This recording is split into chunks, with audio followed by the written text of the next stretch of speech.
everyone. Have you ever observed the world around you? Have you ever seen different faces with different colors? Have you ever believed that these people have different traditions, different rules, different belief, and different society?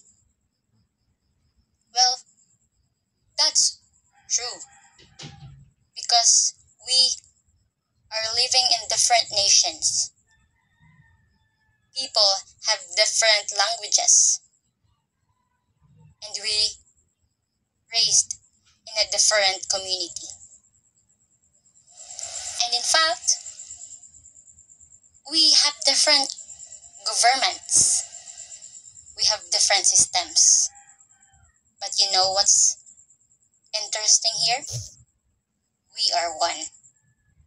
All of the people around the globe are one because we are connected. We're not separated. We just have different nations, but we have the same world. Good day.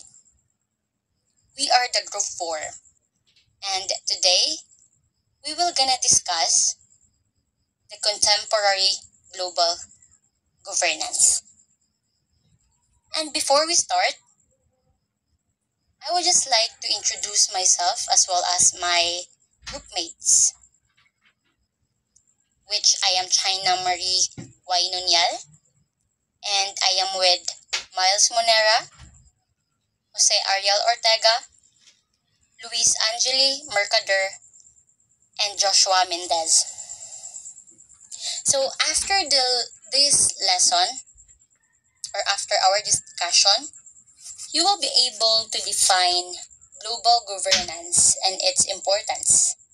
Second, you will be able to identify the rules and the functions of the United Nations, and as well as identify the challenges of global governance in the 21st century. And lastly, explain the relevance of the state and globalization. So what is global governance? Why is there a global governance? And why we have to learn global governance? So good day everyone, my name is Joshua Mendez and I'm here to report about what is global governance. So global governance is a complex system of formal and informal institutions, rules, norms, and processes that allows for international cooperations on issues crossing national border.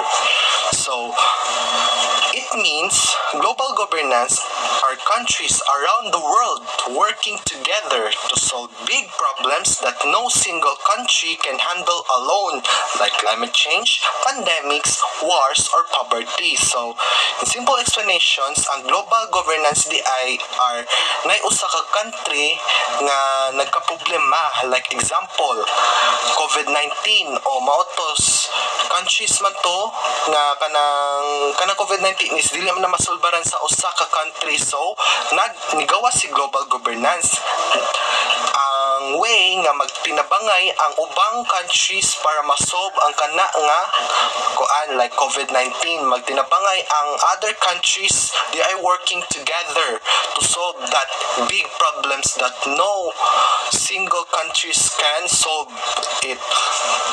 So natay duha ka institution guys, si formal institutions o informal institution diri magtinabangay ang country. So when we say informal institutions, these are official organizations that have written rules and structures. So magtinabangay ang country through institutions. Muni usa sa way kung unsaon pagtabang ang other countries with each other. So when we say formal institution, dili mo gawas ang tong magtinabangay sila through institutions like example, UN, United Nations, WHO, World Health Organization. So katong example na ko nga COVID-19 dili man to makasolve sa dili man to masolbaran sa usara jud ka country ang musulbad ana. So tinabangay sila through institution. So ang COVID-19 sa health man na siya. So ari siya sa institution of World Health Organization. Diri magsabot ang mga countries around the world kung unsaon pagsulbad ang kana nga problema nga atong gitawag nga COVID-19. So mo na for ma institution magamit sila institution to solve a problem. So nasa informal institution. So these are not official or written but they still influence how countries work together. So when we say informal institution, dili sila maggamit og institutions.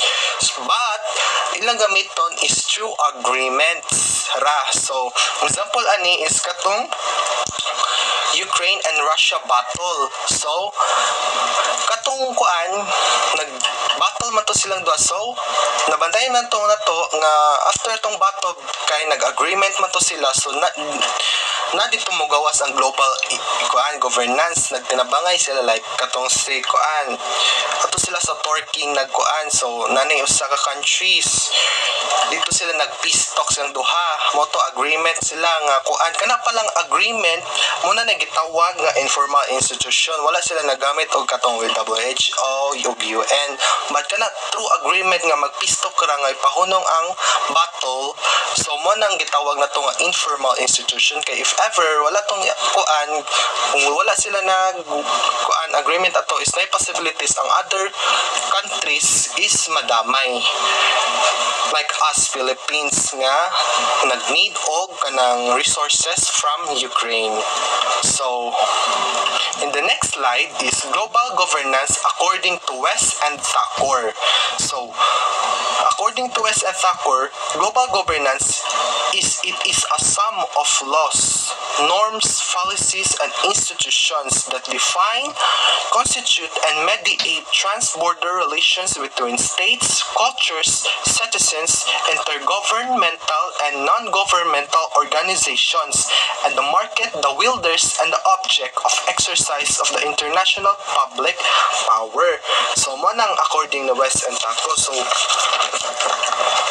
what do we mean by it is a sum of laws, norms, policies, and institutions? So global governance is made up of rules. So as I've said before, ang global governance is gihimo siya through rules, standards, or agreements and organizations that guide how countries and people interact. Mo na kang West and Thakur. So when we say sa define, constitute, and mediate trans-border relations, so it means it helps manage relationships that go beyond one countries like trade, climate, human rights, or conflicts. So when we say sa between states, ari ra sa between states, culture, citizens, intergovernmental and non-governmental or organizations and the market. So according to West and Thakur, global governance is dili gyud siya sa tanan, gyud siya para gyud siya sa tanan, whether in kuan it involves in everyone. So whether in governments, companies, NGOs, communities, and people in general. So according to West and Thakur, global governance is naagi na sa tanan. So in the next slide, global governance is further characterized by West and Thakur 2014. So letter A, according to West and Thakur, global governance is an authority that is constantly shifting, and the patchwork of institutional elements varies by sector. So meaning there isn't one single world government. Instead, authority is spread across different institutions like the UN, World Bank, WHO, and it changes depending on the issue like climate change, trade, or health. So magdepend sa gyapon according to kuan further characterized ni West and Thakur ang global governance di ay is na example as I've said before, kanang COVID-19 dili man gyud na masulbaran sa usa ka country itself, so magtinabangay sila. So according to the West and Thakos, nadyo na sila kuan institution katong na institution. So COVID-19 man na, so ari ta sa WHO nga problema. So ari sila magplano sa WHO tanan, like ang countries all over the world dito sila magplinanuhay on how to kanang mitigate that problem or pagsulbad na nga problema. So nay kanang different sector of example, another is mga trade disputes, nay problema nga trade disputes. So magtinabangay ang mga country ana to sulbad or to mitigate. So when we say trade disputes, ari ta sa institution nga World Trade Organization, ari sila magtinabangay kay na kang World Trade Organization dira man siya mag-handle og mga trade disputes. So na sila varies, na sila kalain-lain nga institution depende sa problema nga ilang sulbaron. So mana ang letter A. So sa letter B, all actors depend upon multilateralism and the underwriting of regularity and public goods in the international system. So meaning countries, organizations, and NGOs work together through agreements also to maintain and provide shared benefits. So dili ra pod sa institution pod sila magtinabangay, but through, as I said before, agreements or informal institutions. So ari sila mugawas pod ang global governance sa dire through agreements pod katong as you said tong battle between Ukraine and Russia, nagpistok sila, nag-agreement sila, so mo na informal institution, nag-agreement sila nga ihunong ang battle. So example pod is katong clean air, pandemic control, or global financial stability are public goods that require collaboration, so it needs collaboration also. So letter C, if the actors of global governance are to remain viable, international organizations and the values of multilateralism embedded in them must be reconstituted in line with 21st century principles of governance and legitimacy. So meaning global governance like the UN and countries working together need to update the way they work so they can handle today's problems and be trusted by everyone. So as the years comes by, so magka-upgrade man gyud na ang mga people's livings, like lahi ra jud ta sa una karon kay naman ta in digital naman kita ron. So ang pod institution is upgrade po sila kanang lagyod kanang ilang trabaho is need siya upgrade, like example na sila effectiveness, inclusivity, transparency, and accountability.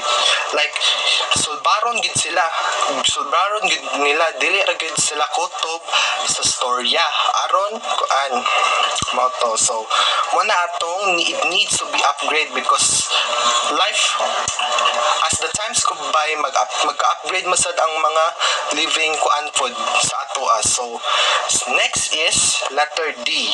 So global governance actors must be capable of addressing contemporary challenges effectively. So it means must be capable of addressing contemporary challenges effectively. They need to actually solve today's big problems instead of just talking about them. So example kanang as I've said before, dili kita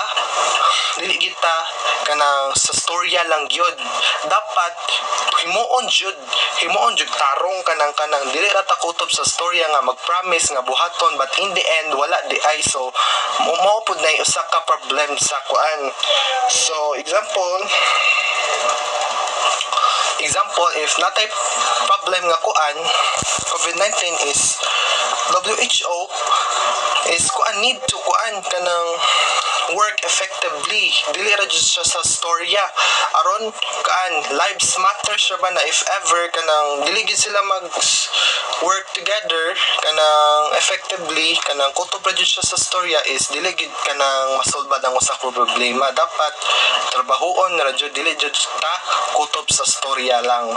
So sa letter E, global governance is a rules-based or without government. So it means these are shared rules and norms but no central authority enforcing them like a country government. So example kanang dili sila kanang kanang bantayan kanang if ever maghatag rules ang mga institutions like when we have a COVID-19 problems so magtinabangay sa to WHO so they need to follow what WHO rules are given. So example si WHO maghatag og rules nga sa every countries around the world nga problema sa COVID-19 is dapat mag-face shield, mag-face mask, and fully vaccinated. So mana, ang countries po nga gisuguan sa dapat dili sila mo deny, dapat mo voluntary agree sila mo sunod so that it can solve faster without kanang dugay-dugay sa voluntary gid ang kanang dili ka mo disagree, dapat mo sunod ka kung unsa ang gisugo sa institution itself. So next is letter F. So global governance is not a supplement but rather a kind of surrogate for authority and enforcement for the contemporary world. So it means it acts like a substitute for a world government. It provides authority and enforcement where no single government exists, helping manage global problems, maintain order, and ensure that rules are followed. So example,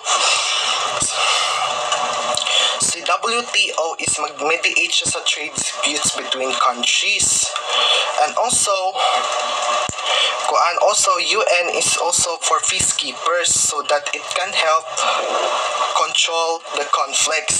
So sa letter G pod, the emergence of global governance roots from the growing recognition of problems that defy solution by a single state, the growth in the numbers and importance of non-state actors, civil society, and markets. So it means some issues are too big or cross-borders, so one country alone can't solve it. So as I've said before, dili lang si institution, dili sad makaya ni institutions like nandiyo dako na yung problema ba. Example sad another COVID-19 na pod isud na magito like it takes like a years to solve like atong vaccine sa for COVID-19. So every country naglisod sila og kanang mugna og vaccine about ato. So si WHO nag-collaborate siya sa private companies, governments para mas mapaspas ang pagmugna unsaong paghimo sa atong vaccines. So dili lang kay need siya kanang collaboration para mas mupaspas ang kanang pagsulbad sa usa ka problema. So next is letter H. The United Nations, UN, is both a global governance actor and site. So nganong nakaingon tag actor si UN? So UN actively participates in solving global problems like peacekeeping, health crisis, human rights, and climate change. So moto institution man po siya nganong gitawag siya actor kay institution man siya makatabang pod siya sa global governance kay siya may mo peacekeeping like siya mo handle anang kanang mga conflicts around the country. So mo na gitawag siya actor. So when we say sad siya nga site, also sad siya sis UN is also a place pod where global governance happens. Countries and other actors meet, negotiate, and make rules there. So when we say site is kanang dito ang global governance means tabang-tabang dito sila nagkuan ang mga countries all over the world dito nagtinabangay sa katong site sa United Nations. Dito sila nagplano how to kaan kung saan pagsolba sa problema. So mo na gitawag sa siya nga site. So good global governance implies optimal, letter I. So next is letter I. So good global governance implies optimal partnership between the state, regional, and global levels of actors and between states, governmental and non-governmental categories of actors. So when we say good global governance, is the world is managed or governed in a fair, effective, and cooperative way, not by one country alone, but through teamwork among different levels and types of groups. Like kuan lang kanang when we say good global governance according to West and Thackeray, makita na to ang good global governance kung ang mga each other nature tinabangay in cooperative way, fair, na pagka-fair gid ba, wala jud unfair sa usag-usa, na jud effectiveness kanang dili lang sa storya kutob but buhaton jud siya aron masulbad. So mo nang gitawag nga good global governance according to West and Thackeray. So in the next slide, Sources of Global Governance by Claude Joe and Abinales 2018. So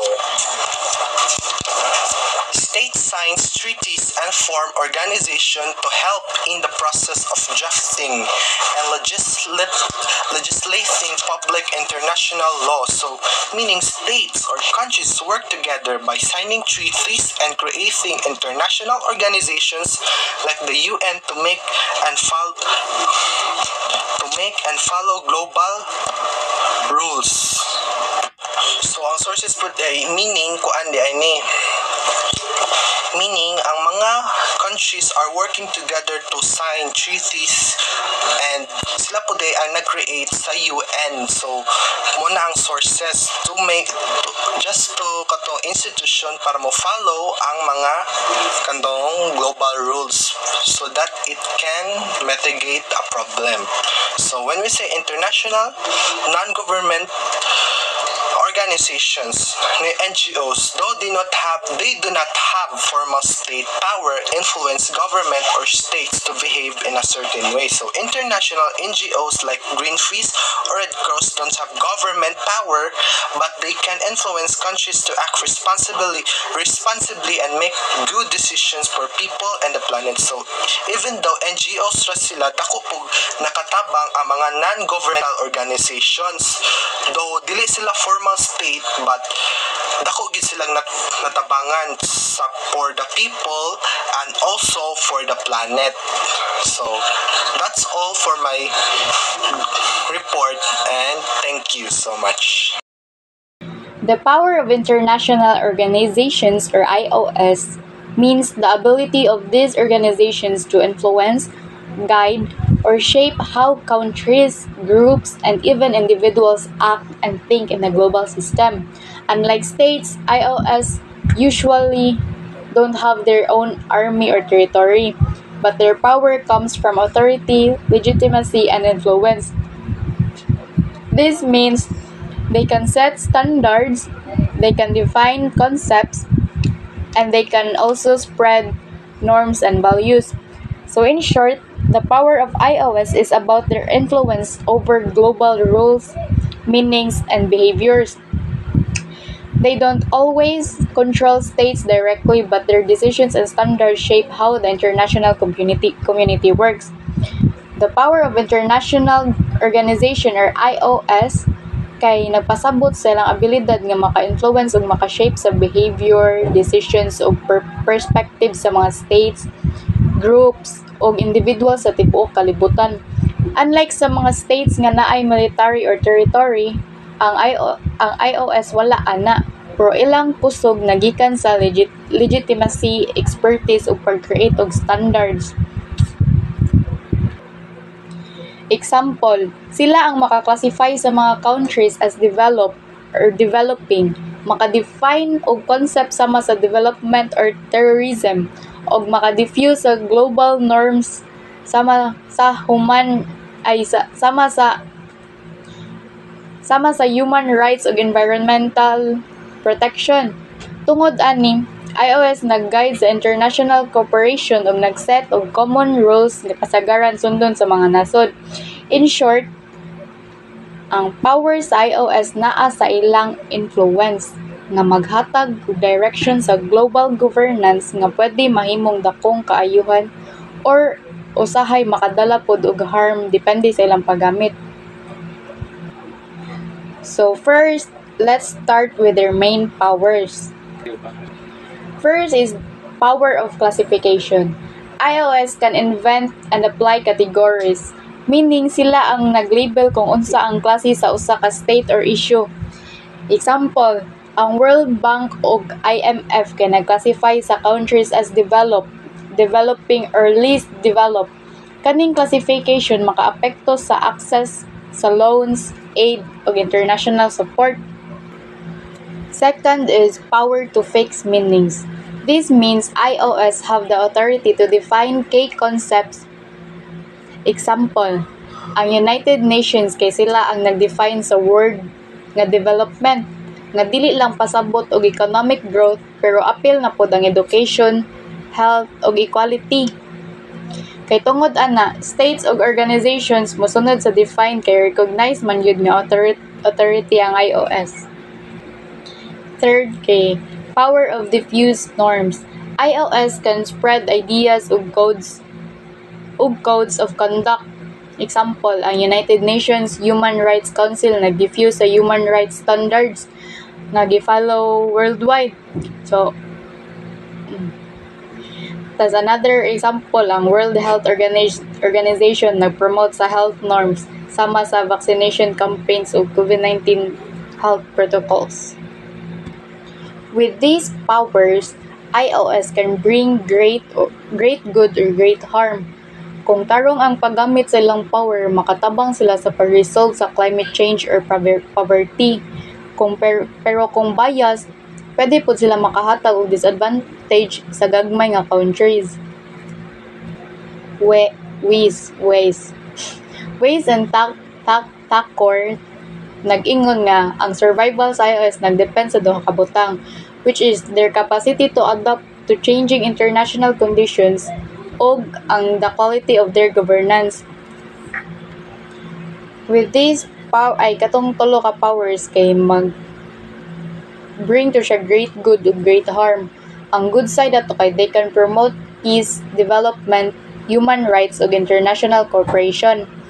Yang harm side, pero kung ang harm side kung ma-abuse or bias, IOS can also harm weaker nations. According to Ways and Thakur 2014, ang survival sa IOS kay nagdepend sa duha ka butang. Mao to ang capacity to change and adapt. Na example katong WHO adapting to new pandemics, kung dili sila mo adapt, ma-question ilang relevance. Tas ang kaduha kay katong quality of governance. Example, ang UN Security Council gi-criticize kay unfair daw ilang decision making tungod sa veto power sa 5 permanent members. IOS represent global governance pero dili lalim ilang challenge. Kinahanglan nila uphold fairness sa ilang deliberations, policies ug actions. So to summarize, IOS have three main powers: classifications, fixing meanings, and diffusing norms. With these powers, they can help create order and cooperation in the international system, but they must adapt to changes and maintain good governance.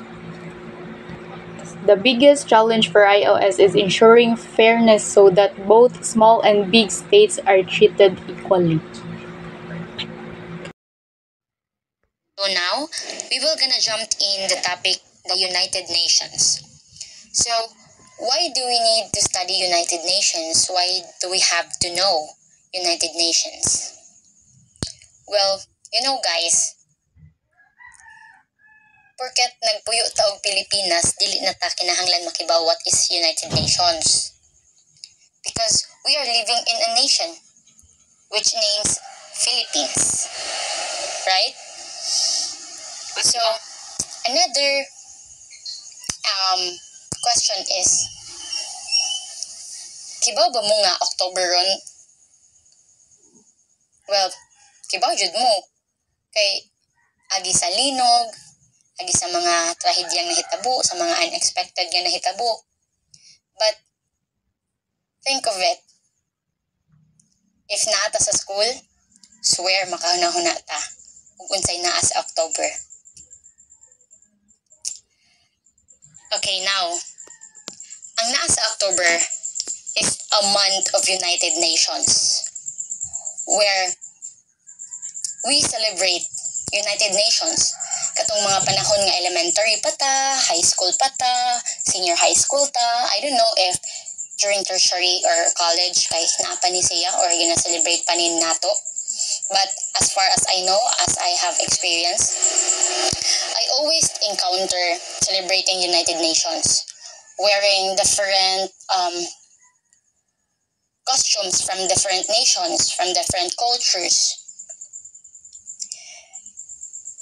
on the month of October. To be exact, October 24, which ang United Nation is na-form. Kung kanus sa United Nation nagsugod, yearly 1945.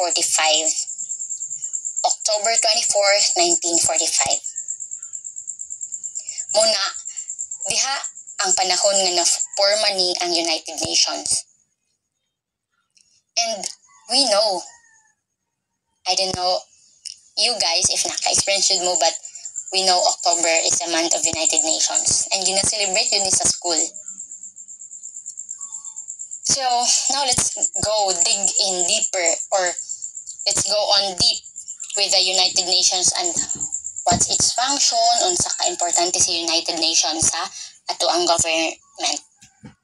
So, United Nations is an international governing body formed to increase political and economic cooperation among its member countries. United Nations refers to the collective group of 193 member states working together as a global community to address international issues such as human rights, humanitarian aid, sustainable development, and international law. So, the United Nations is not just an organization, but they also have a purpose. Unsa man jud ka ilang purpose? They are to maintain international peace and security. Ilahang gina-raise ang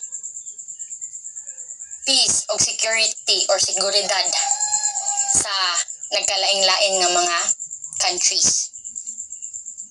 They develop friendly relationship among nations, which even though dili ta magkaila sa usag-usa or dili man nato suod ang uban nga mga countries, but we make relationship with them, and that's the rule of the United Nations, or that's the purpose of the United Nations. They create United Nations or na-form sa United Nations to develop friendly relations among different states, different countries. Also achieve international cooperation, which kuanta sa uban, maka-help ta nila og solve sa mga problems, mga issues sa economic or social and cultural nga mga rights, mga panghitabo sa every nations. Muna ang purpose ni United Nations, makahelp sila through their organization. Then, in harmonizing actions, para gani nga kanang magkahiusa ang tanan, they made a meeting place or kanang like open forum to open up or mag-coordinate sila sa usag-usa. Sinultiay or mag-state sila sa ilang mga issues with regards to the nations. But that's katong under sa mga members. Muna ilahang purpose. Muna ang ginalook up ni United Nations to create, to maintain, and to sustain peace, security, relationships, cooperation, and harmony to the member nations. And they are combined. They're a combination of 193 member states that works together globally. Kadaghan daghan kaayo nga mga nasod ang na-apila ng United Nations. Consist good og 193. So, sa United Nations, dili mo work on without mga kanang singan ani ginatawag nato nga mga handler or mo take sa mga responsibilidad. But before that, we will continue with the United Nations first, which is focusing to the United Nations. Well, according to West and Thakur, in 2014, the world body remains as the embodiment of the international community of states, the focus of international expectations, and the locus of collective action as the symbol of imagined and constructed community for strangers. So, what does it mean is, what does West and Thakur mean? UN is the physical and structural manifestation of all the world's nations acting as a single community. Sa kadaghan nga nasod, pwede tang magkahiusa. Pwedeng magkahiusa ang tanang nasod through ni UN because ni UN organization. And it is also the place where global problems should be solved. Diha gina-open up, as I have said, diha gina-open ang mga issues, mapa-social, cultural, humanitarian, law, and any other issues sa country or unsa ilahang mga concern and request with regards to the nation. And that's during the meeting. Diha nila makakuan sila, open up. Also, place. Ang UN is place that, or an open place where something happens. Muna siya ang central hub sa mga countries na mo take og mga collective actions, mo take og mga request kung pag-aingnon pa. And bisan wala takabalo sa mga tao diha sa nasod, bisan pa dili ta nagpuyo sa usa ka state, but UN make it more open to stranger nations, stranger peoples, and everybody's belong to the United Nations. And also, according to SCATI, it is an international organization that is taking the lead in facilitating global dialogue to uphold the global harmony among nation states and strengthen their interconnectivity and interrelationship. Mo ni si UN ang rason sa tanan nganong magkahiusa ang mga nasod. Maong ma-harmonize ang every nation states na under ni United Nations. So, as I have said, dili maporma sa United Nations or dili mo work on and mo function sa United Nations without fingers. Ug sa kamot pa dili siya ang kamot dili mo move completely without the fingers. So, si UN sad nasa siya mga fingers, naa siya mga right hands, naa siya mga under para mo function completely sa United Nations. So now, let us proceed to the Organization of the United Nations, or sa ako pang giingon, mga fingers ni United Nations, or mga kanang function ng United Nations. So, first we have General Assembly, which debates issues and recommends actions. Second is the Security Council. It authorizes economic and military actions in settling dispute. Then, International Court of Justice, which decides questions of international law. And Economic and Social Council, as sponsors trade and human rights organization. And lastly, the Secretariat, that administrates the UN and coordinates work in the UN agencies.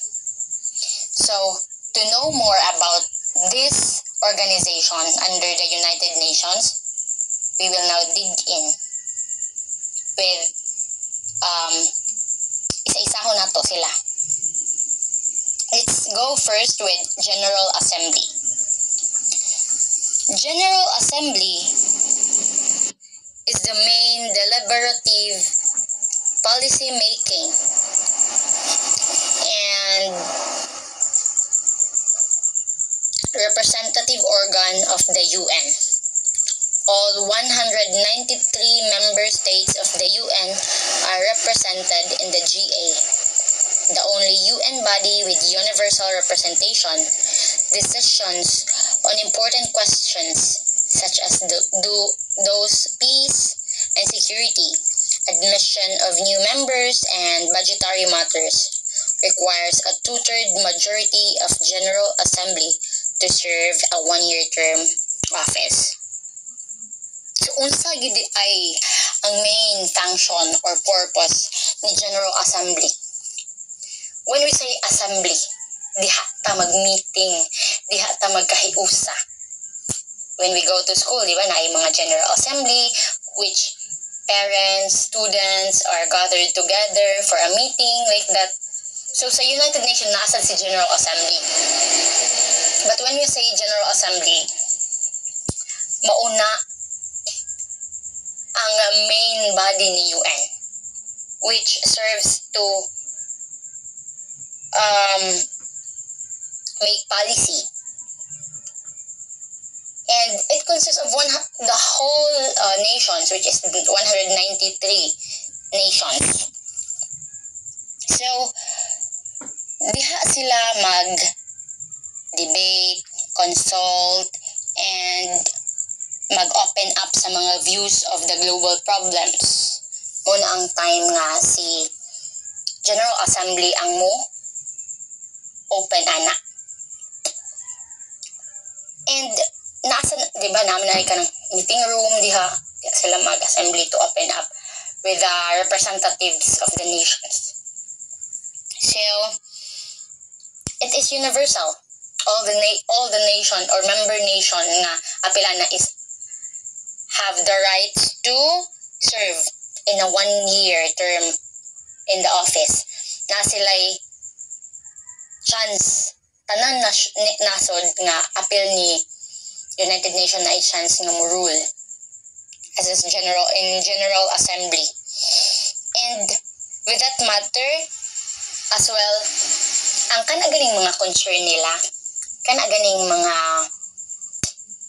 issue nga ilang ina open up, or if naa sila ganahan nga ipa-agree kung like budget matters or mga decision making like changing the law, dapat labaw pa sa half ang mo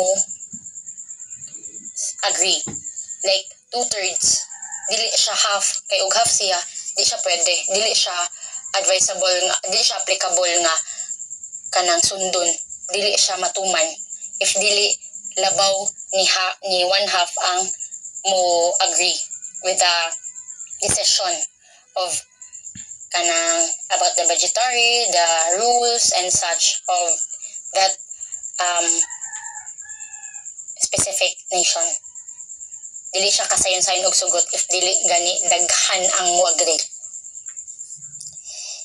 And in short, have you ever know the state branches, like the government branches in the state, the executive, the legislative, and the judicial? Si General Assembly mura ni siya og si under ni legislative branch, which make the policy. They are the ones to make the policy. Kinsa may under ni legislative, di ba? Ang mga senator, mga senates, which is to make the policy nga agrihan sa tanan, or if either mo agree sila ana muna ang rule ni General Assembly. And next one is Security Council. So the primary responsibility is on the maintenance of international peace and security. It has 15 member states, 5 permanent with veto power, which is the China, the France, the Russia, the United Kingdom, and the United States. And 10 non-permanent members. The Security Council takes the lead in determining the existence of the threat of the to the peace of or act of aggression. Social Council's presidency is rotational, changes every month. So, nakabantay mo na ay may veto power. Anong naaman si China, France, Russia, and United Kingdom as well as the United States? Nganong veto power na sila? Kanang sila ang ligon nga country to take the lead in Security Council, because they are the victory of World War II, the Allied victories of World War II. So, makayong taaga, higiday ni sila. And as we have known, these 5 countries are known as the strong countries worldwide. When we say nga about na sa war, di ba? And to focus on Security Council, sila ang maintain sa mga military duties, sa mga international securities, and also international peace. And if ang General Assembly is ang whole nga kanang ang tanan nga mga 193 nation ang mo lead, na chance nga mo lead, well dinhi sa Security Council 15 na ang pwede butuhan nga mo lead, which is the veto power countries stated China, France, Russia, United Kingdom, and the United States. And the remaining 10 members are elected by the General Assembly for 2-year terms. So, kung sa ato pa, safety si China, France, Russia, United States, United Kingdom, safe sila. Na sila chance jud permi nga kanang mo-take sa power ni Security Council. And the remaining 10 members will be elected by the General Assembly. And mo-term na siya for 2 years. Then change na pod after 2 years and so on and so forth. And note that kuan sad ni sila ha kanang changeable ni sila every month. Once a month or ang pag-lead ni Security Council. And dili pwede nga naay usa sa mga veto power mo say no if mo vote og usa ka leader sa Security Council. Dili gani tanan ang muboto para ana niya as the leader or the one who takes the lead the Security Council. Dili ma-approvean until kanang sa hangtod like mo agree na sila, mo vote na sila, tanan jud ang dapat mo agree, walay usa nimiskan usa ang dili maka-agree or maka-vote for that specific nation nga mo take the lead sa Security Council. So remember that Security Council is the one to maintain international peace and security, and as well as mga mo respond sa military duties. Muna sila ha, muna si Security Council. And the third one is the Economic and Social Council. From the word economic, social, everybody around us, mga humanitarians, issues, mga economic issues, and so on and so forth.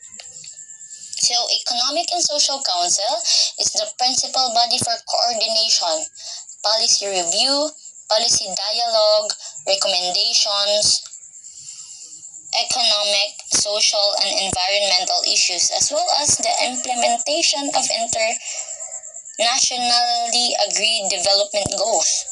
It has 54 members elected by the General Assembly for overlapping 3-year terms. It is the United Nations Central Platform for Reflection, Debate, and Innovative Thinking on Sustainable Development.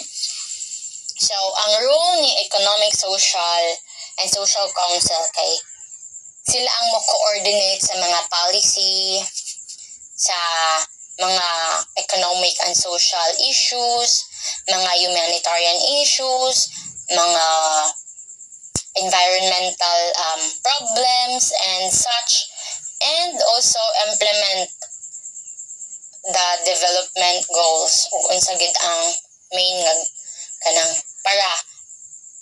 para sa kaayuhan sa usa ka nasod nga part ni United Nations. So if si General Assembly dapat 193 members are kay naaya sila chance nga mo take the power or the seat, and the Security Council are only 15 member states ra ang mo take ana to lead. Then the Economic and Social Council or ECOSOC kay they have 54 members elected gyapon na ni General Assembly. Si General Assembly ba ang mo rule gid sa tanan organization. So siya ang pinak-head. So siya ang mo decide if and mo elect sa 54 member states nga naay chance na mo lead sa Economic and Social Council. So, they have 3-year terms, okay? They have 3-year terms to stand as the Economic and Social Council. So, muna ang mga example diha sa pictures ha, muna sila. And also, diha sad na ang makasulbad sila og mga or makahelp sila sustainable development. Mao na ang main function ng Economic and Social Council, to maintain, to coordinate people with the issues of the nation, which specifically about the environment, social, the economic, like mga culture, mga agricultures, mga different nga social needs ni country or economic needs ni nation. The fourth one is the International Court of Justice, or ICJ. This is the principal judicial organ of the UN. The court's role is to settle following international law, legal disputes submitted to it by the states, and to give advisory opinion legal questions referred to it by authorized United Nations organs and specialized agencies. So si ICJ or sa International Court of Justice are known the lawyers or the judges, the justices na mo take og action with regards the law. So they are the one to rule the global issues with regards to international law, the treaties, the international custom and general principle of law. And they have the stand to namuka ng mo settle sa issues sa nation. Kana na yung pang international, syempre nabiya tay mga nabiya gitay judicial kuan sa country, no, sa government. Sila sad ang judicial branch sa UN o sa country pa. Ang mga judicial branch is ang katong mga lawyer judges nga under ni government nato sa muta ni Philippines. Si International Court of Justice sila ang muhandle sa mga legal disputes to settle sa mga kinahanglan i-settle internationally and under the UN ng mga nation states. Sila sad ang tubag sa mga pangutana, mga legal questions about law, mga abiding laws, and so on and so forth nga mga issues. Kay lawyer ba sila, judge sila, so sila ang posible or ang na ay capable nga mo rule ana. And the last one is the secretariat. O sa atoa pa, secretariat is secretary or o sa opisina pa siya ang handle sa time to time nga mga meetings ni CEO or ni chairman, ni president, di ba? Kanang sa itong mga salida nga matanaw. So in United Nations, si secretariat sad ang nagsilbi nga usa nga mohandle sa day-to-day work or kanang mga kinahanglan sa UN. Permila na sila naa sa UN nga state yun. General and 10 comprises the Secretary General and tens of thousands international UN staff members who carry out the day-to-day work of the mandated by the General Assembly and the organization's other principal organs. So when we say Secretary General, ang Chief Administrative Officer na ni UN, the head of the entire secretariat na siya. Una si Secretary General. So ang ilahang main goal or ang main nilang role is to manage the budget, mga human resources, security logistics, and coordination across various UN funds and agencies. Mga needs across borders. Then, they are to prepare the detailed reports and studies on economic, social, political, and environmental issues that the General Assembly and Security Council use to make decision. As I said, sila ang mo-report, sila ang mo-discuss, and mo-study sa mga economic, social, legal, and so on and so forth nga mga issues. Then, also, kuan sad, kabantay mo nang, di ba, lain-lain man tag languages. So, when, right, kidinig secretariat, no? Kaya nga, no, sila man ang mo-translate sa, bawa na, mga nasod nga lain-lain kanang language, mga Arabic, mga unsa pa na diha, from Africa, Asian Pacific, and so on and so forth, Americans, kay kanang sila ang mo-translate sa word. So, kanang kada assembly, sila na ang naa sa front side. Same here sa kanang picture. Sila ang mag-meeting, unsa ang ilahang ang mga need i-work on. Then, mga sample nga sila ang mo-carry out sa meetings assembly, during the assembly sa whole member of the nations. Muna ang ilahang function. So, dili ta kaingon nga luoy si secretary kay mo man jud na rule niya. Muna ang rule ni secretary. Then now, let us move forward with the limitations of the United Nations. So first, the UN has never transcended the state system and instead operates mainly as the forum of states to air their differences and tried to resolve them.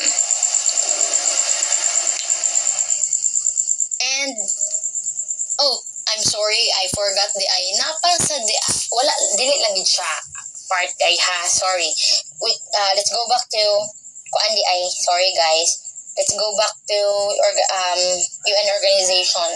Nasa ni siya ikaunom nga organization which is wala gid siya na appeal diri kay mao man ang na-require mo man gid ni ang mga main body which is the trusteeship. Iyang ang position or function ni trusteeship is to manage property or assets for the benefits of other person or group. Sila ang mga lihok anang mga properties, mga assets with regards sa nation. Muna si trusteeship. So, now let's continue with the limitations of the United Nations, which first, the UN has never transcended the states system and instead operates mainly as the forum for states to air their differences and try to resolve them. So, kani siya kay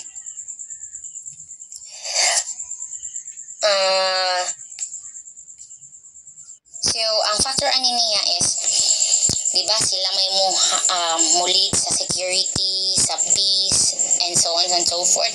Dili si United Nations dili gina ka jump in ug unsa jud ang main rule ni nasod. Bawa kita Philippines, diba, apil ta ni United Nations, but pasabot ana naatay ginasunod nga rule gikan ni United Nations organization, but si United Organization dili siya ka jump in sa rule nga ato ang gina-provide within the nation. Dili sila ka jump in sa government nga atong gipadagan or pamalaod nga atong gipadagan. Naa sila'y limitasyon. And the second one is the UN represents the world's people based on their national membership and not on the basis of their humanity. So, but pasabot ni ini is, diba, magpadala man ang representative si nation sa adto if assembly na nila or open forum like meeting na. Ang iyang ikuan ra jud ana ang mga global issues ra gud nga nahitabo sa nasod, not the inside nation itself. Kay pwede man ang nation itself, pwede man ta ka sulbad sa problema within the government lang nato. So, not the basic humanity, but the national membership. Tanan nga appeal if the world's people like mga kanang away na, mga genocide, so on and so forth, mo na ang ilahadjong main issue. And the third one is the UN has been unable to prevent many atrocities and genocides around the world during its history. Sadly lang is wala gid ta ka-prevent og wala jud naka-prevent sa UN sa mga genocide and mga atrocities, mga gubot, away with the other nations. So the best example ani kay the Rwandan genocide in 1994 and the Srebrenica massacre in 1995, which in both cases the UN was aware of the unfolding violence, but its forces were either too small to constrain their mandates or actively prevented from intervening by member states. So, probably ilahang kung atong nga time, ilang forces pa ato, military forces, mga kanang mga angay nga mo lead ato time is or mga patong nga time dili jud sila nga nakadaghan para sad ma-prevent ang kanang own kuan sa ilahang members. Then kuan first is lack of political will jud siya. Wala sila kanang enough na soldier or dili sila willing nga mo risk sa ilang mga soldier and to spend the immense political capital required for forceful intervention.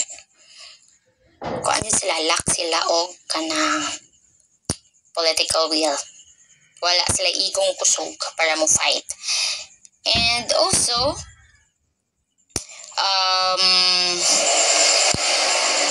depende sad na siya sa veto power if mo-oppose sila sa intervention.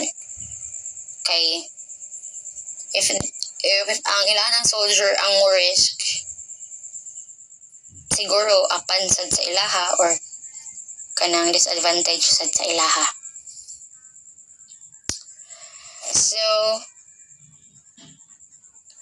that would be all with regards to the United Nations. And to sum up, United Nations is just like the officers in the room, to think lang na ay mga rules, na ay mga functions, na ay differences, na ay mga need i-take nga duty, like how the mayor, the vice mayor, the secretary, the auditor, the treasurer, mo ra pud na og si organization ni UN. Sila ang mo-lead, sila ang mo-represent, and sila ang mo-provide og aid sa mga nation members. So I hope nga nakasabtan na ninyo og unsa ang UN and how it function and unsa ka-importante si UN. Thank you. Good day everyone, I'm Jose Ariel Ortega and I'm here to report gaps in global governance. Global governance is how countries work together to solve world problems. However, there are several challenges that makes this difficult. The United Nations face 5 main gaps that limit its effectiveness. These are the knowledge gaps, normative gaps, policy gaps, institutional gaps, and compliance gaps. First, knowledge gaps. These occur when there is a lack of empirical information or theoretical explanations needed to understand a problem, preventing effective solutions. The knowledge gaps happen when there is not enough information or research about global problems. Kung kulang taog information, dili man gyud ta maka-create og best solution para ma-fix ang problem. Kay kulang ang atong information or knowledge about sa problem. Without the right knowledge, leaders and organizations cannot fully understand the issues they face. This makes it hard to create the best solutions. For example, during COVID-19, kulang ang information sa mga scientists about sa COVID-19. That's why naglisod sila himo og solution para ma-fix ang problem pag COVID-19. The next is normative gaps. These refer to the difficulty in shaping and agreeing upon norms, values, and principles under conditions of uncertainty, which is crucial for developing international cooperation. The normative gaps refer to the difficulty of agreeing on shared values and principles among countries. Different nations have different beliefs and goals, which can cause disagreement. This makes it hard to build cooperation and trust. When norms are not clear or accepted, progress slows down. Therefore, agreeing on global values is very important for strong international partnership. The next is policy gaps. These gaps arise from the absence of necessary policies or strategy to address emerging global issues, leaving critical problems without governance frameworks. The policy gaps happen when there are no proper rules or strategies to deal with new global problems. Issues like cybercrime or climate change often move faster than the policies that govern them. Without clear policies, countries may not know how to act together. This gap can lead to confusion and weak responses to crises. As a result, the world needed better faster policy-making system. The next is institutional gaps.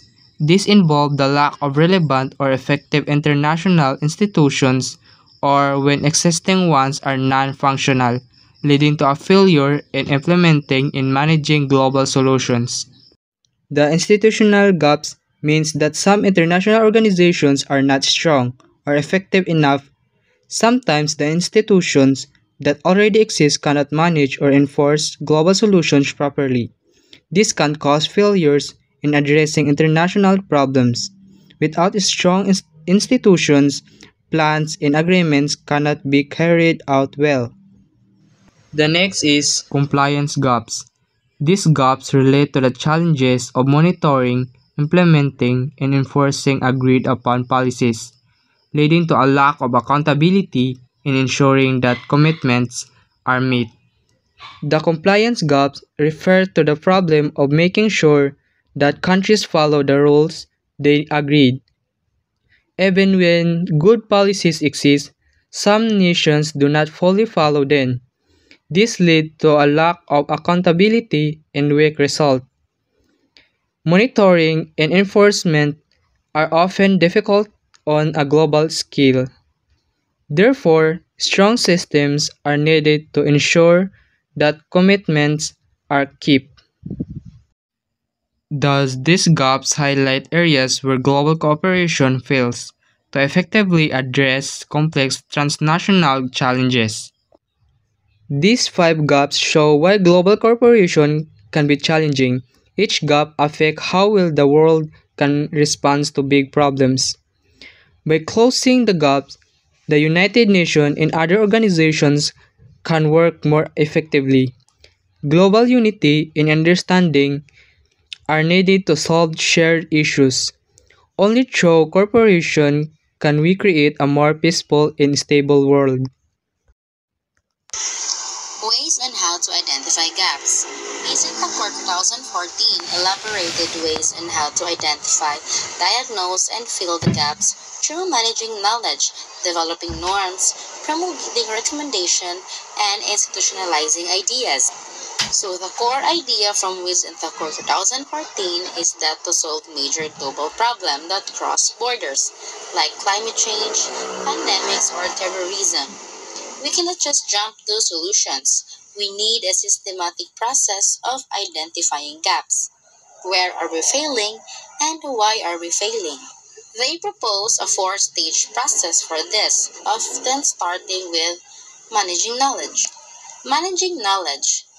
Managing knowledge recognizes the existence of the problem that goes beyond the capacity of any state. Collect thought data about the nature of the problem and understand its causes to explain the problem. The UN should be a knowledge-based and knowledge management organization. UN should use its convening capacity and mobilizing power to help funnel knowledge from outside and to ensure its discussion and dissemination among governments. So, ang managing knowledge kuno di ay, this is the diagnosis stage nga wherein before we can start to solve a problem, we need to understand it deeply. So, ang first step sa managing knowledge is recognize the problem. This is the acknowledging that a problem exists and that it's beyond the capacity of any single states. This means it requires international cooperation. So, need yun siya og pagkinabangay. So, okay, and next is gather data and understand causes. The crucial step is to collect solid data to understand the nature and causes of the problem. We need to know what is happening and why. So after nato makakolekta og mga information or data, we need to make sure nga nasabtan nato kung unsa ang atong gikolekta nga data or information. It is very important ka makahibalo ta unsay nahitabo o nganong mahitabo siya. The next stage is developing norms.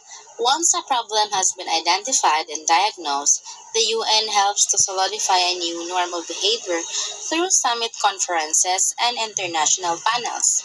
From knowledge to norms, when a problem serious enough warrants attention from international policy community, new norms need to be articulated, disseminated, and institutionalized. International norms can be transmitted down into national politics and incorporated into domestic laws, the policy preferences of political leaders through elite learning. So, ako ang siyang i-explain ninyo ang sa stage sa developing norms. So, after daw nato masabtan ang mga problem and na-disseminate na siya, diha na tayo magkandak og mga conferences or meetings nga led by the UN. So, a norm is an accepted standard of appropriate conduct. Articulating and disseminating. If a problem is serious enough, it warrants the creation of new norms kuno.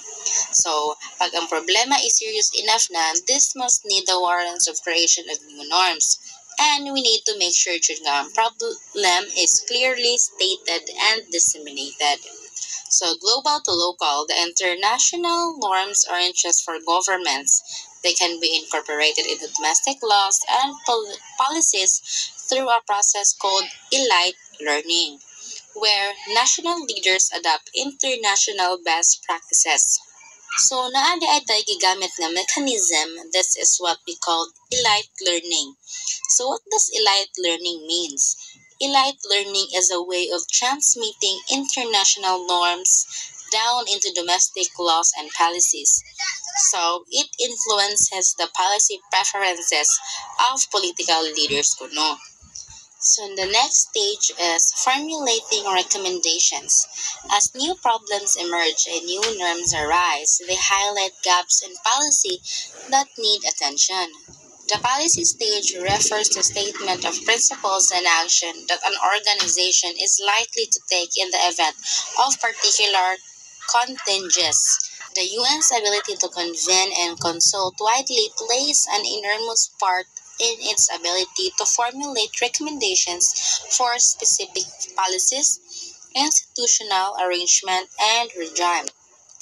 So, ang formulating recommendation, this is the policy develop stage where the abstract norms are turned into actionable step. So, kini nga stage diri is all about na siya sa mga gaps and solutions. Statement of principles and action recommendation are the concrete statement of principle and action that an international organization like the UN will likely take when facing a particular crisis or a challenge. So, after collecting specific recommendations from the other states, they will start setting rules after setting rules, diyan na dayon sila mag-identify sa mga gaps. So the next one, and this is the last, institutionalizing ideas. Virtually every problem has several global institutions working on a significant aspect of solutions. Institution can facilitate problem solving even though they not possess coercive powers. Globalization has led to more practice in international cooperation but has introduced additional layers of complexity and conflict potential. The creation of institutions requires the knowledge, normative, and policy-making gaps have been at least partially filled. Once knowledge has been acquired, norms articulated, and policies formulated, an existing institution can oversee their implementation and monitoring.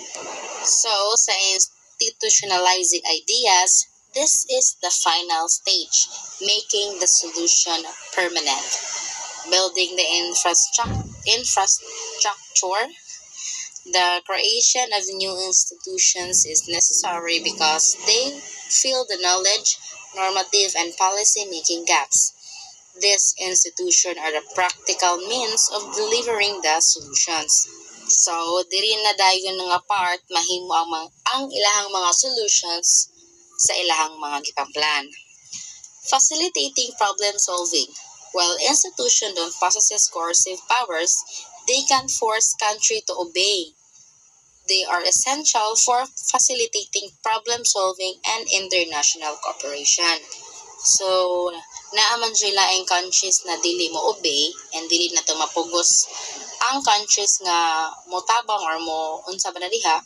So, the UN will take the facilitating the problem and solving the problem also. Oversight and monitoring. The ultimate goal is that once knowledge is acquired, norms are formulated, and policies are created, an existing institution can then take over the overseas their implementation and monitoring. This locks the solution into the global system, making the change suitable. So, this is the last. So, ang main goal man jud ani is that once norms are formulated and policies are created, ang mga nag-exist nga mga institution ang mo take over to oversee sa mga implementation and monitoring. Kani nga mga solution sa global system, maghatag ni siya og dakong kabag-uhan. That's all. Thank you. Hello everyone, and also we're gonna tackle about the uncertainty of the sovereign territorial state or nation state. Since the end of the Cold War, the world is heading toward a less centralized form of governance, as the United States is facing serious setbacks in the wars in Iraq and Afghanistan. Many emerging powers such as China, Russia, and Brazil have formed regional alliances to create a multipolar and anti-hegemonic order. So in simple explanation, before sa Cold War, si USA is more jud to ang grabe kay sila global influence like through political, economics, cultural, or military. But tungod sa serious setbacks between the war of Iraq and Afghanistan, murag na downfall ang USA. Like ilang global influence is murag na weaken tungod sa serious setbacks between the wars of Iraq and Afghanistan. So after that, ang other country like China, Russia, and Brazil is naghimo sila for regional alliance. Nag-alliance sila like kanang sa una si USA is murag siya nino siya global influence, but through wars murag ni low ang kuan niya, nag-emerge si China o Brazil o si Russia. Nya moto tungod ato kay murag na ano sila kanang murag nag ang global influence is nag-sharing na sila, dili na sila let's just say unipolar or US dominance, like nag-multipolar na jud kanang ang mga influence is nagkabalhin-balhin la, like sa China nindot na kay sila influence sa Russia and Brazil. So mao ta ang explanation to that. This development is being referred to as the beginning of the post-American world, in which the United States retreats and the rest of the world advances in economic power and political influence. In simple terms, kani nga development nagpasabot nga ang United States, which used to be the strongest and most influential country sa kalibutan, nagsugod na og retreat or paghinay sa iyang dominance. At the same time, other countries like China, India, Japan, ug even some parts of Europe are advancing in economic power and in political influence. Sa ato pa, dili na lang ang Amerika ang sentro sa kalibutan karon. Example, makit-an nato ni sa atong everyday life. Daghang products gikan China, daghang technology gikan Japan ug Korea, ug daghang international decisions karon nga dili na lang sa Amerika ang nag-lead. So this post-American world means nga the world is becoming multipolar, meaning power is now shared among several nations, not just the United States. In short, according to Zakaria, we are now living in a time where other countries are catching up or even competing with the US in terms of economy, technology, and politics. This is in stark contrast to the kind of political entity which determined our lives, the sovereign territorial state or nation-state. In fact, most Western countries have lived under this kind of state since the late 18th century, or possibly earlier. This kind of state has become the universal framework for social development. So, in simple explanation, since late 18th century or even earlier, most sa mga Western countries kay na-organize as sovereign territorial states or nation-state. Ang nation-state kay mga countries na naay government, clear borders, and control ra ang mga territory and peoples. And ang government ang mo-make sa decision for everyone nga nasakop niya. So, kapalit sa pag-protect or pag-guide sa government sa mga people niya is loyalty and mo follow sa laws or rules sa country. Tungod sa nation-state, ma-feel sa mga people ana nga country nga naka-help sila sa pag-unlad sa country. In short, the nation-state is not just a place or government. It is a system that helps people live together under one nation's identity, guiding the growth and development of their society. However, after centuries of serving as an example to most, if not all sovereign countries, this kind of state is entering a phase of uncertainty. As a review, the motion of nation-state has the following elements. So, it suggests that after centuries of being a model for most sovereign countries, the nation-state is now facing a period of uncertainty. In short, it's an introduction to a discussion about the challenges currently facing the traditional concept of the nation-state and what its defining characteristics are. So, the uncertainty of the sovereign territorial state or national state are listed, which first is the continuous and broken territory, or it is preferred. So this means that the whole land area is physically whole, or we call it unbroken, which is parts are connected, or the territory is not being separated.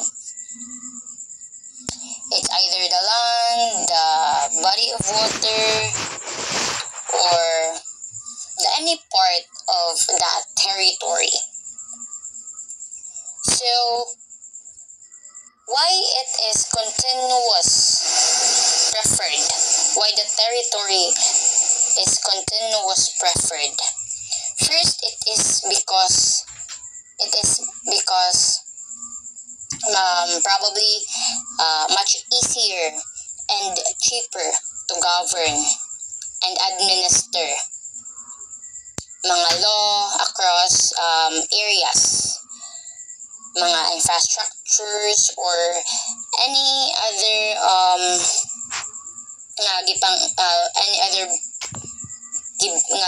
mga structures nga gi-build, like roads, mga buildings, and also the way or channel of communication. It is much easier, and also ang mga supplies dili sad siya tantong layo. It is much more quickly moved between regions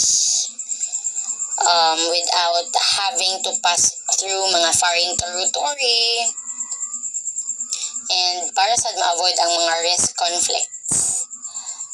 Then the national unity, it gives more stronger. It fosters strong sense of nationalism, like mo hatag na siya og stable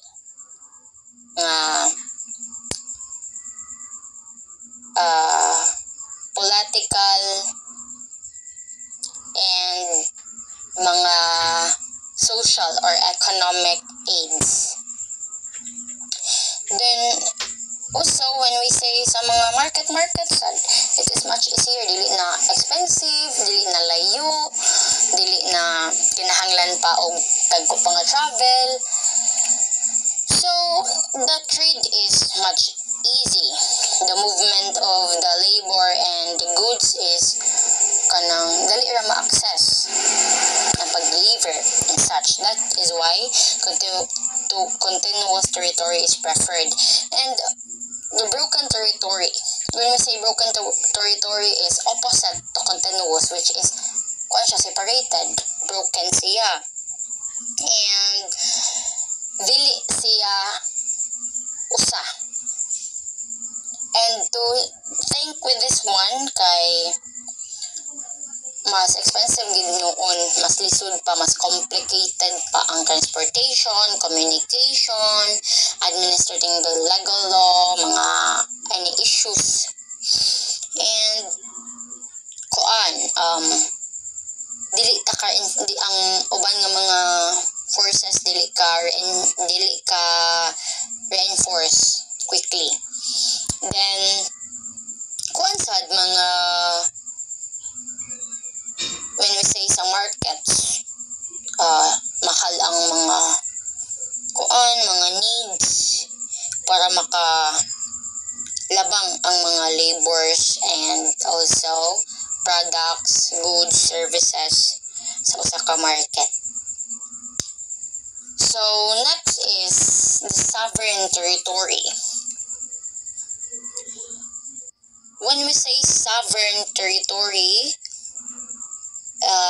its concept is defined as the space itself or the nature of the power, the govern itself, how it will take to administer the ruling. So here I have here the components under the sovereign territory. which is the land territory, the internal waters, the territorial sea, airspace, and subsoil. When we say land territory is land, o asa taga-barog, asa taga-lakaw, asa taga-dagan, and so on and so forth. The internal waters is the water, the bodies nga nakakapalibot sa nato, which is the rivers, mga lakes, mga baybay, and territorial sea, o mga dagat nga nakapalibot nato. The airspace, ang babaw, ang kanang upper part sa ato ang gibarugan karon ug atong gipuy-an. The subsoil is mga kuan kanang under the land, mga balas kag may nga rocks una siya. So when we say sovereign territory, the main nga ato ang gina kanang face everyday atong surroundings and environment. The third one is the state has the monopoly both of the law and of the powers of coercion. When we say monopoly, this means nga ang government kay mo siya ang mag-control over the production or the distribution of the product and services, or the right to use the what we call physical force within the territory. So stated here nga mo hold siya og power sa law and the power of coercion.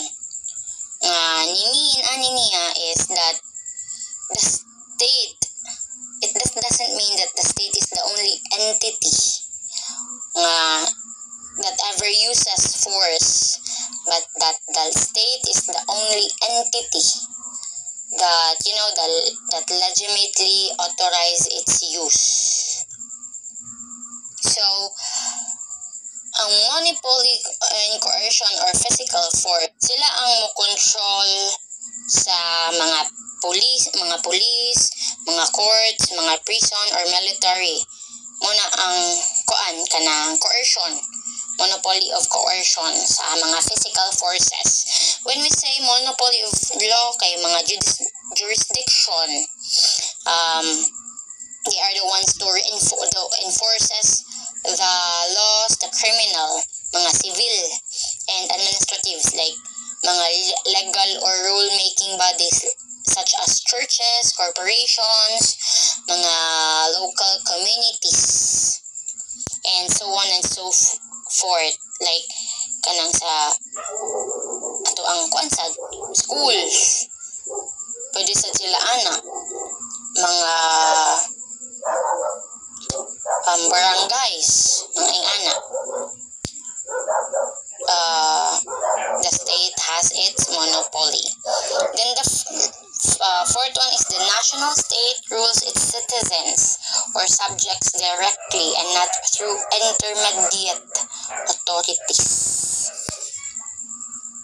So it means that this means nga si national state ang role sa mga people in the community or in the country. Like bawa muhatag silang taxes dili ngadto sa ilahang kumpanya nga gitrabahoan, but the government nga ilahang kung asa sila nabilong, which is in the Philippines, the government in the Philippines. Dito na lahos ang taxes, na dili pa na siya muagi og mga higher ups sa company and so on and so forth. Then sa mga military services pod, the individual citizen cannot also owns allegiance, but they serve nationally, not for the mga prince and princesses like that. Sa government gud siya. Then the fifth one, which is the letter E, the direct government and administrations or inhabitants by the central authorities of me, nation, state.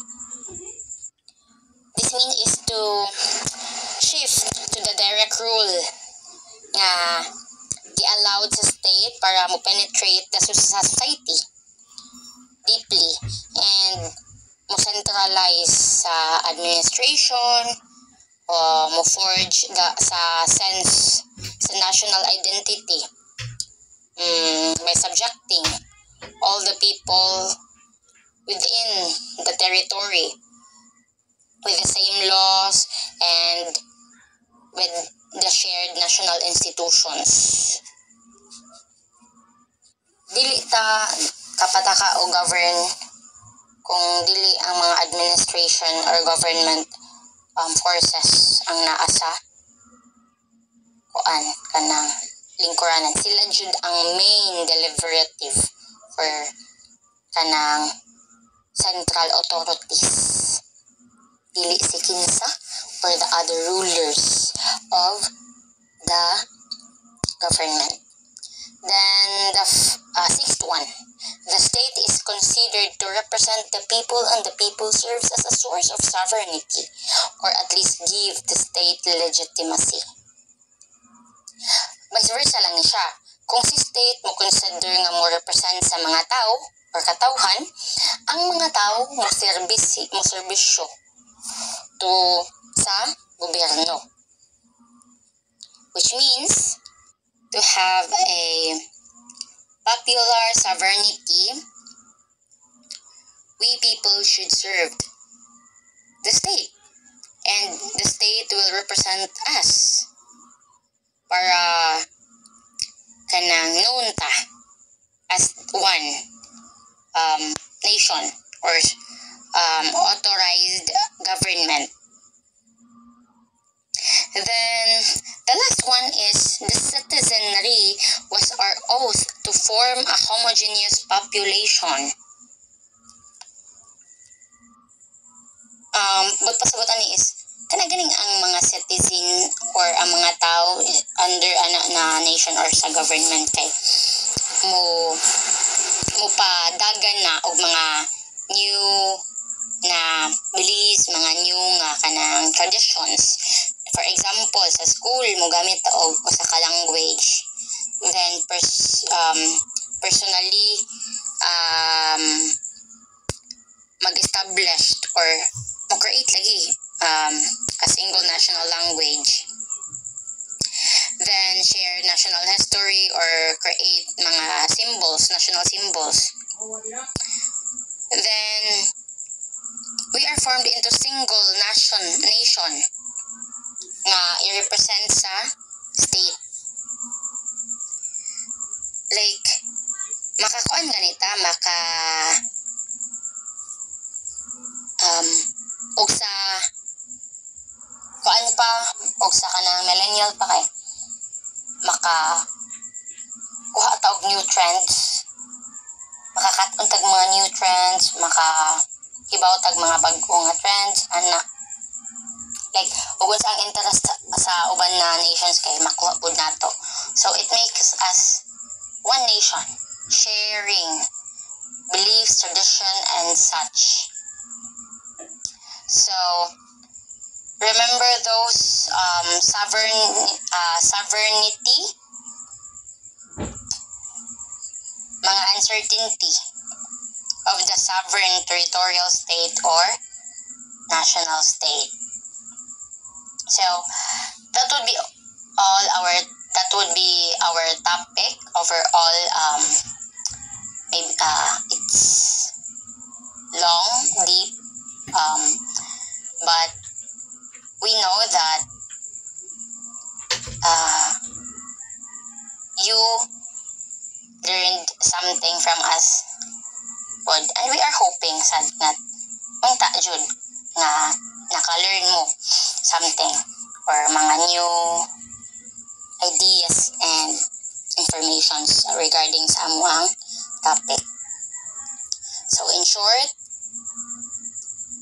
people are one, connected, and we can share with everybody, even strangers, we can learn new things from different nations, different countries, different government rules, or any other societies nga giandan.